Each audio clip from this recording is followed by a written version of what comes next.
Il vous salue avec un sourire, mais derrière ce sourire se cache une lame. Il vous appelle frère, mais seulement tant que vous leur êtes utile. Il célèbre vos réussites jusqu'à ce qu'elles éclipsent les leurs. Personne ne le dit à voix haute, mais tout homme le ressent. Ce malaise diffus en présence des autres, cette tension dans le ventre quand quelque chose sonne faux. Certains appellent ça de la paranoïa. Lui, il appelait cela de la lucidité. Car l'un des plus grands mensonges qu'on nous enseigne, c'est que les gens sont naturellement bons, que les amitiés sont sans condition, que la loyauté se mérite en étant loyal soi-même. Mais ce n'est pas ainsi que fonctionne le pouvoir. Ce n'est pas ainsi que l'être humain agit en profondeur. L'homme redouté et souvent incompris avait vu ce que beaucoup refusent d'admettre. La gentillesse est souvent une tactique, la loyauté est louée mais jamais acquise, et dans le jeu de l'influence, les amis véritables sont rares. Regardez autour de vous. Chaque poignée de main, chaque alliance, chaque sourire n'est pas né de l'amour mais de l'intérêt. Même l'affection a un prix. Même l'intimité a ses conditions. Les gens restent tant que vous remplissez un rôle dans leur vie émotionnelle, financier, social ou psychologique. Et dès que ce rôle s'efface, le mirage se brise. C'est là que la vérité surgit. Ce n'est pas du pessimisme. C'est une forme de clarté. Car une fois que cette vérité vous habite pas juste dans l'esprit, mais dans vos tripes, vous cessez d'être dupe. Vous ne saignez plus pour ceux qui ne vous tendraient même pas un pansement. Vous arrêtez d'investir dans des illusions. Et vous commencez à jouer avec lucidité, non comme un pion, mais comme un stratège.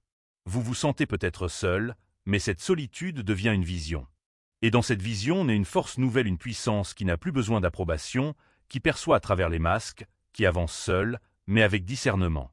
Alors si vous avez déjà ressenti la trahison, si vous avez déjà vu les regards se détourner lorsque vous montiez, si vous avez déjà douté de la sincérité de ceux que vous pensiez proches, ce message n'est pas simplement pertinent. Il vous concerne. Car la vérité qu'il avait comprise et que si peu osent affronter, c'est que le véritable pouvoir commence avec une révélation froide mais libératrice. Personne n'est vraiment votre allié. Et dans cette prise de conscience se cache votre plus grand avantage. La loyauté est idéalisée. On nous dit que les hommes honorables sont fidèles, que les vrais amis restent toujours, que l'engagement est une vertu. Mais lui voyait autre chose. Il comprenait que la loyauté n'est jamais absolue, elle est temporaire, dictée par l'intérêt, la peur ou l'opportunité. Il mettait en garde contre les élans d'affection et contre la confiance accordée aux alliances. Pourquoi? Parce que les gens sont fidèles à leurs besoins, pas à vous. Et lorsque leurs besoins évoluent, leur loyauté aussi. Il écrivait « Les promesses étaient nécessaires hier. Les trahir est devenu nécessaire aujourd'hui. » Cette leçon ne concerne pas que les souverains. Elle s'applique à toutes vos relations. Pensez à ceux en qui vous aviez foi. Ces amis que vous pensiez éternels.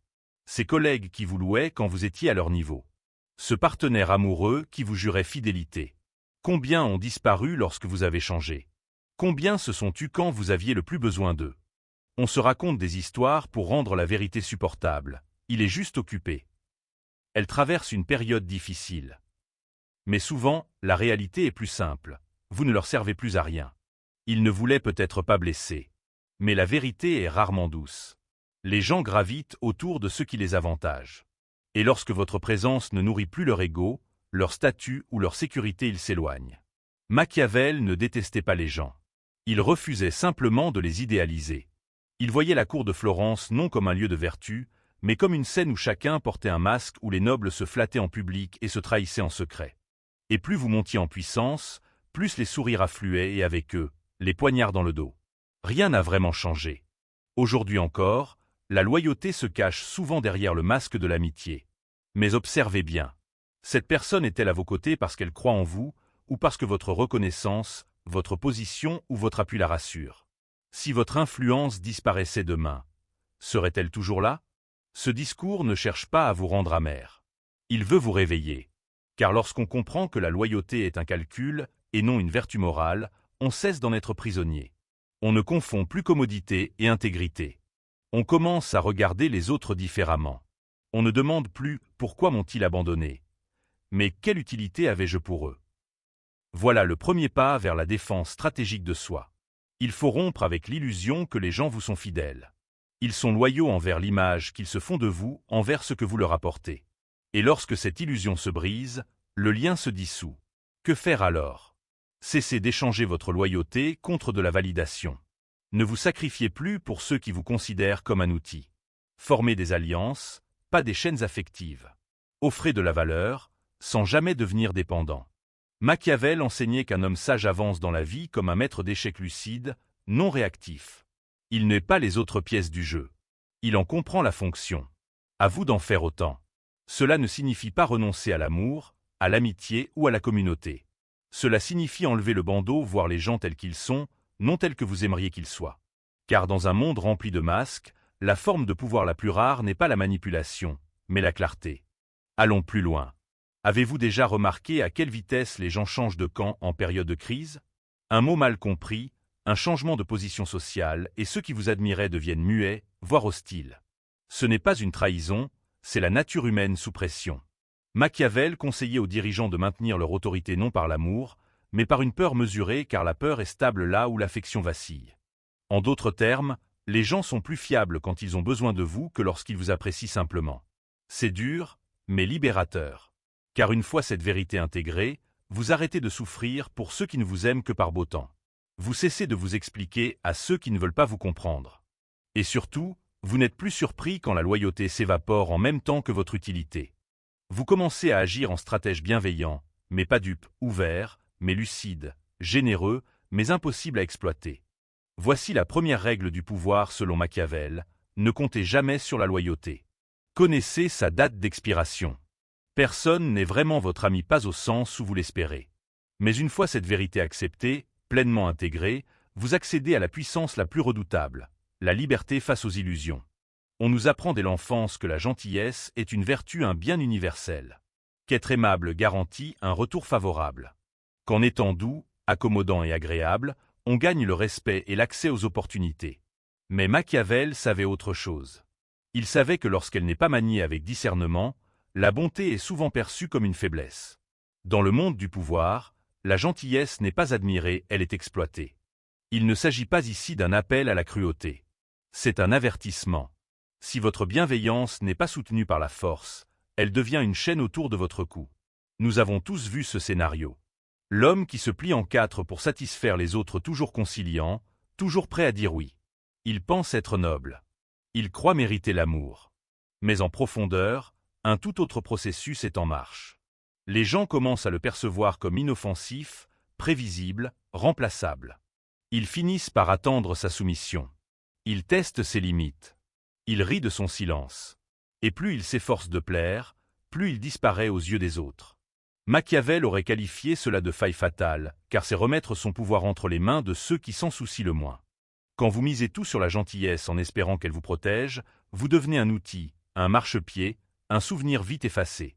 Mais lorsque vous avancez avec une présence forte, une force tranquille et inébranlable, vous imposez le respect, l'attention et parfois la crainte. Machiavel lui-même affirmait qu'il vaut mieux être craint qu'aimé, si l'on ne peut être les deux. Non pas parce que la peur est cruelle, mais parce qu'elle crée des distances, pose des limites, établit des règles. L'amour, lui, invite parfois à l'abus, surtout dans un monde où beaucoup raisonnent en termes d'intérêt plutôt que de valeur. Et voilà une vérité froide. La gentillesse est souvent perçue comme de la naïveté. La douceur est interprétée comme de la soumission. Et si vous ne savez pas équilibrer empathie et autorité, les gens vous piétineront avant de vous en vouloir lorsque vous finirez par vous affirmer. Alors, comment éviter ce piège? Il faut maîtriser ce que Machiavel appelait l'art de l'apparence, être aimable quand cela vous avantage, distant quand cela vous protège, généreux quand cela consolide votre position et impitoyable lorsque votre survie l'exige. Ce n'est pas une question de duplicité. C'est comprendre que dans un monde rempli de manipulateurs, trop de transparence est un danger. Celui qui expose trop vite son cœur finit trahi. Celui qui partage ses plans est saboté. Celui qui cherche désespérément l'approbation ne l'obtient jamais. Une gentillesse sans stratégie, c'est comme une brebis qui entre volontairement dans la tanière du loup. Allons plus loin. Pourquoi la bonté attire-t-elle souvent des abus? Parce que beaucoup testent instinctivement les limites de ceux qu'ils rencontrent. De manière consciente ou non, ils poussent, ils titillent, ils sondent. Et si vous ne posez jamais de limites, ils en concluent qu'il n'y en a pas. Ils ne le diront pas à voix haute, mais au fond, ils penseront « cette personne ne me résistera pas. Elle fuit le conflit. Je peux en profiter davantage. » Et ils le feront. Pas par méchanceté, mais parce que les gens réagissent à ce que vous tolérez. Si vous laissez quelqu'un vous interrompre sans cesse, il continuera. Si vous donnez toujours plus que vous ne recevez, cela deviendra normal. Si vous ne dites jamais non, vous ne serez pas vu comme généreux mais comme faible. La gentillesse devient alors une prison que vous avez vous-même construite. Alors, que recommanderait Machiavel? Il vous dirait de conserver votre gentillesse mais de la transformer en arme. Qu'elle devienne une tactique, non un réflexe. N'offrez votre bonté qu'à ceux qui en comprennent la valeur. Parlez avec douceur, mais sachez utiliser le silence comme outil de puissance. Aidez autrui, mais jamais au détriment de votre dignité. Et surtout, soyez imprévisible. Machiavel voyait dans l'imprévisibilité l'un des meilleurs moyens de se protéger. Quand les autres ne peuvent anticiper vos réactions, quand ils doutent de ce que cache votre sourire, ils avancent avec prudence. Ils respectent votre espace. Mais si vous répondez toujours avec docilité, vous devenez une figure qu'ils connaissent déjà, une marionnette dont ils tirent les ficelles sans effort. Il existe un mythe toxique. Être craint serait mal, force et bonté ne feraient pas bon ménage. Mais ce mensonge est souvent véhiculé par ceux qui redoutent de perdre leur emprise sur vous. Le véritable pouvoir, c'est de pouvoir incarner les deux. Un homme capable d'être bienveillant, mais qui n'a pas peur d'être craint. Un homme guidé par le cœur, mais qui ne s'abaisse jamais pour obtenir des miettes. Un homme qui sourit, mais non pour séduire. Voilà comment on échappe au piège de la gentillesse.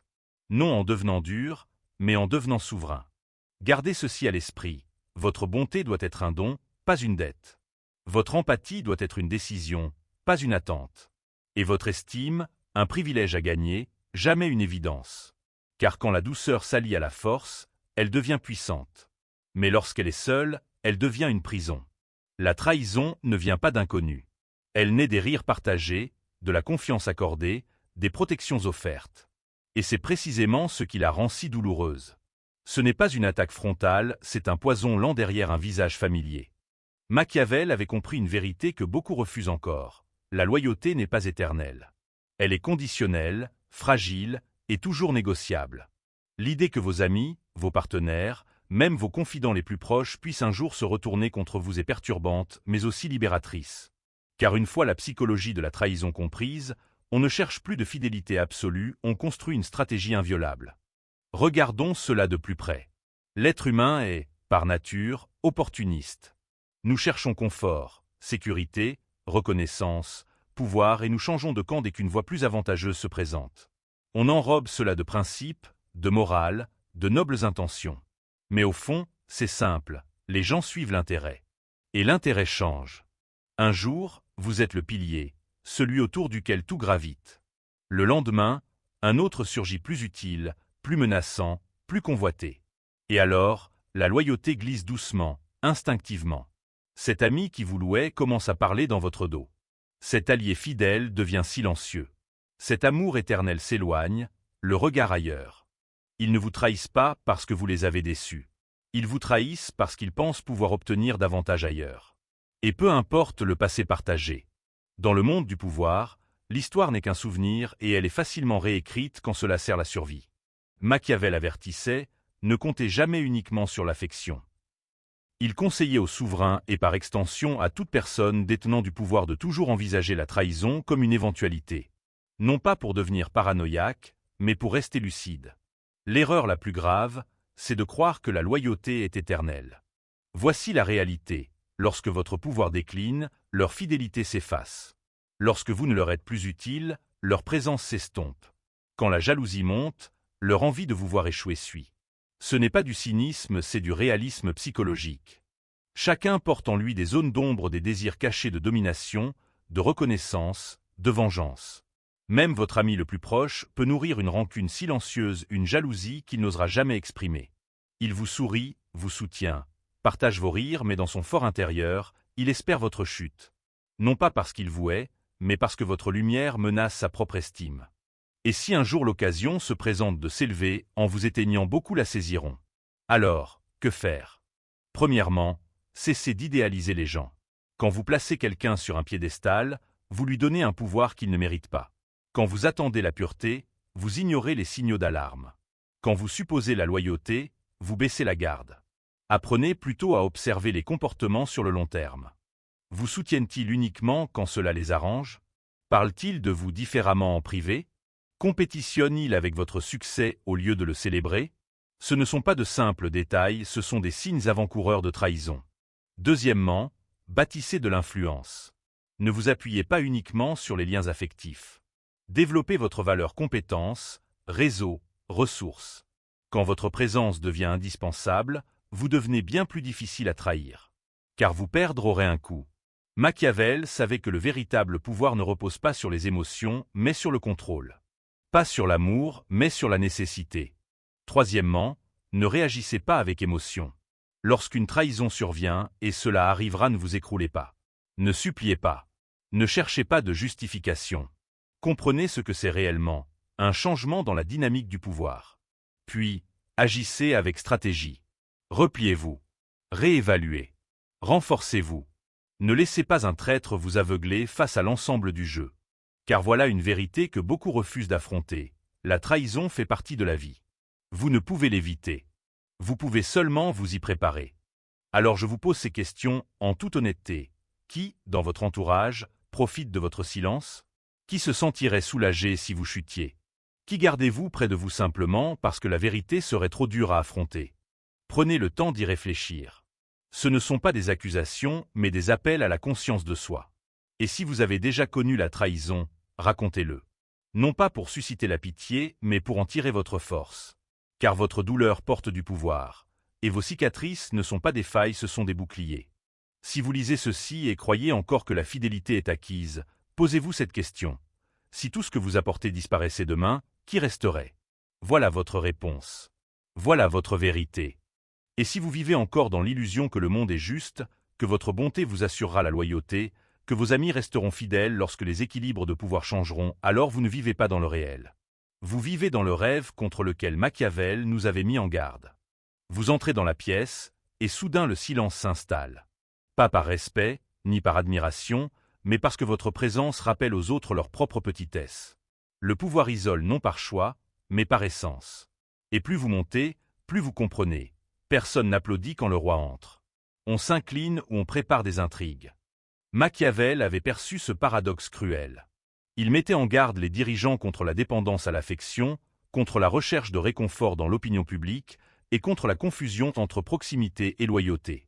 Car lorsque vous détenez un pouvoir réel, pas de la popularité, mais une véritable influence, vous perdez ce à quoi la plupart tiennent désespérément, l'illusion de la compagnie. Soyons francs. Beaucoup souhaitent votre réussite à condition qu'elle ne dépasse pas la leur. Ils vous soutiendront jusqu'à ce que votre lumière éclaire leur obscurité. Ils marcheront à vos côtés tant que la route leur paraît familière. Mais avancez trop loin, et vous marcherez seul. Cette solitude n'est pas une punition. C'est l'effet gravitationnel du pouvoir. Penser par soi-même, agir sans permission, tracer sa voie dans un monde façonné pour la conformité, c'est devenir étranger aux yeux de la majorité. Et plus vous devenez souverain, plus vous paraissez menaçant. Les gens n'envient pas ce qu'ils comprennent. Ils jalousent ce qu'ils ne peuvent dominer. Et rien ne fait plus peur à une personne ordinaire qu'un homme qui ne tremble pas, ne supplie pas, ne s'explique pas et n'a besoin de personne. Machiavel conseillait aux princes d'apprendre à se retrouver seuls avec leurs pensées. Car dans le silence, la clarté naît. Et dans cette lucidité, la stratégie prospère. Mais ne vous y trompez pas, cette voie est exigeante. Elle implique de décider sans applaudissements, de dire non là où tout le monde attend un oui. De perdre des proches non parce que vous les rejetez, mais parce que vous cessez de dépendre d'eux. Voici une vérité brutale. La plupart des relations reposent sur un besoin réciproque. Supprimez ce besoin, et le lien s'efface. Devenez assez fort pour ne compter sur personne, et vous verrez combien disparaissent. Mais comprenez ceci, ce vide est sacré. Dans ce silence, libéré du besoin d'approbation sociale, vous découvrez une vérité puissante, vous êtes suffisant. Pas dans un sens de développement personnel banal, mais dans une logique machiavélienne. Vous possédez la capacité de marcher seul et d'influencer le monde. La solitude n'est pas l'isolement, c'est l'indépendance. C'est devenir votre propre conseiller. C'est accorder plus de valeur à votre instinct qu'à l'opinion publique. Quand vous ne cherchez plus la validation, les autres ne peuvent plus vous manipuler. Quand vous cessez de courir après l'approbation, la liberté commence. Et quand la solitude ne vous effraie plus, vous devenez incontrôlable. C'est pourquoi le prince machiavélien paraît souvent froid, voire dur. Car la chaleur, aussi séduisante soit-elle, dilue la clarté. Et la clarté est l'arme des véritables puissants. Mais soyez prêts, nombreux sont ceux qui tenteront de vous culpabiliser pour ce choix. Ils vous traiteront de froid, d'orgueilleux, de distant. Ils diront que vous avez changé, que vous vous êtes perdu. Mais en réalité, ce que vous avez perdu, c'est leur emprise. Vous avez rompu les chaînes invisibles du conditionnement social, ce besoin de plaire, d'être accepté, de se fondre à tout prix. Et ce faisant, vous êtes devenu redoutable. Voici le paradoxe. Quand vous cessez d'avoir besoin des autres, les bonnes personnes viennent à vous. Pas celles qui exigent votre faiblesse, mais celles qui respectent votre force. Pas celles qui veulent vous façonner, mais celles qui reconnaissent votre souveraineté. Alors accueillez la solitude. Ne la craignez pas, utilisez-la. Servez-vous-en pour affûter votre esprit, pour construire une discipline de fer, pour devenir quelqu'un qui ne fait pas que survivre à la trahison et à l'isolement, mais qui s'épanouit grâce à eux. Car dans ce jeu brutal qu'est le pouvoir, une seule chose est certaine. Celui qui marche seul, marche plus vite. Vous avez exploré les recoins sombres du pouvoir, guidé par la pensée de Machiavel. Vous avez compris que la loyauté cache souvent la trahison, que la gentillesse peut être une arme, et que dans l'art de l'influence, la solitude est à prévoir. Mais ceci n'est pas un récit de fatalité. C'est un guide vers la souveraineté. Au cœur de la philosophie de Machiavel se trouve une vérité essentielle.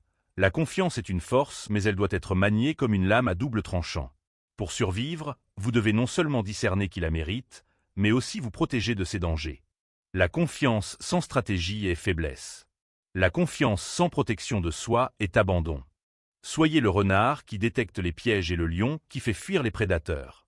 Machiavel écrivait « Voici votre appel à la maîtrise, voire au-delà des apparences, anticiper la trahison, tout en affrontant le monde avec fermeté et lucidité. » Ainsi, la confiance n'est pas un saut aveugle, c'est une offrande calculée. Posez-vous cette question. Qui a montré constance, fiabilité, et dont les intérêts rejoignent les vôtres au-delà de la commodité? Qui reste fidèle quand l'orage gronde? Cela seul mérite votre confiance. Et même dans ce cas, gardez-la précieusement, comme un joyau rare. Car une fois brisée, la confiance est presque impossible à restaurer. En parallèle, la préservation de soi doit rester votre priorité absolue. Votre esprit, votre réputation, votre influence, voilà votre royaume. Protégez-les avec ferveur. Ne partagez pas vos plans avec tous. N'exposez pas vos faiblesses à la légère. Chaque aveu, chaque pensée dévoilée devient une arme pour ceux qui vous veulent du mal. Et pourtant, le pouvoir exige de l'équilibre. C'est la danse entre prudence et ouverture, entre générosité et retenue. Le prince machiavélien n'est pas sans cœur, il est réfléchi. Il aime avec prudence, fait confiance sous conditions, et se révèle avec parcimonie. Cet équilibre, la maîtrise de la confiance et de la protection personnelle, est la couronne de la véritable souveraineté. Voilà le paradoxe du pouvoir. Vous devez être assez vulnérable pour créer du lien, mais assez fort pour endurer. Vous devez construire des alliances fondées sur l'intérêt mutuel et non sur une loyauté aveugle. Vous devez inspirer le respect par votre force et non l'exiger par la peur. Pour vous, cela signifie développer une conscience aiguisée, apprendre à écouter ce qui n'est pas dit, à percevoir les intentions cachées derrière les mots. Cela implique de reconnaître votre propre valeur au point de rejeter toute forme d'exploitation. C'est le courage de rompre avec ceux qui vous affaiblissent, d'abandonner les illusions qui vous enferment et d'accepter que tous ne vous rendront pas ce que vous leur donnez. La leçon ultime, la plus puissante que Machiavel nous lègue, est celle-ci: vous êtes votre meilleur allié. La loyauté des autres n'est jamais garantie. Leur bienveillance n'est jamais inconditionnelle. Leur amour n'est jamais éternel. Mais votre lucidité, votre force intérieure, votre stratégie, elles vous appartiennent pleinement. Protégez-les avec ferveur. Affûtez-les sans relâche. Servez-vous-en pour traverser un monde qui ne jouera jamais selon les règles. Prenez maintenant un moment pour méditer. Le pouvoir ne revient pas aux cruels ou aux impitoyables. Il appartient à ceux qui maîtrisent la réalité. À ceux qui osent regarder le monde sans phare et qui agissent malgré cela, avec intention, conviction et détermination. Comprendre que personne n'est réellement votre ami n'est pas vivre dans l'amertume, c'est accéder à la liberté. La liberté face aux illusions. La liberté face à la dépendance affective. La liberté face au mirage de l'espoir naïf. Cette liberté vous permet de marcher, d'avancer, de conquérir selon vos propres termes. C'est votre appel. Accueillez cette vérité. Qu'elle renforce votre âme sans l'endurcir. Avancez sur le chemin du pouvoir, les yeux ouverts et le cœur stable. Transformez votre solitude en souveraineté. Convertissez votre isolement en force. Faites de votre lucidité une véritable maîtrise. Car ce monde ne sera jamais équitable, mais vous pouvez devenir celui qui réinvente les règles. Si ce message a éveillé en vous une nouvelle vision, S'il a remis en question vos certitudes, alors poursuivez ce chemin. Abonnez-vous à cette plateforme où psychologie et profondeur se rejoignent. Cliquez sur « J'aime » si vous avez puisé de la force dans ces vérités âpres. Partagez-le avec ceux qui ont le courage de regarder la réalité en face. Et surtout, commentez, dites-moi, quelles vérités sur le pouvoir vous ont été difficiles à accepter? Quelles expériences ont redéfini votre compréhension de la loyauté et de la confiance? Votre voix a sa place ici. Ensemble, nous levons le voile sur ce qui se cache derrière les apparences. Jusqu'à la prochaine fois, gardez les yeux ouverts, l'esprit affûté et la souveraineté en vous.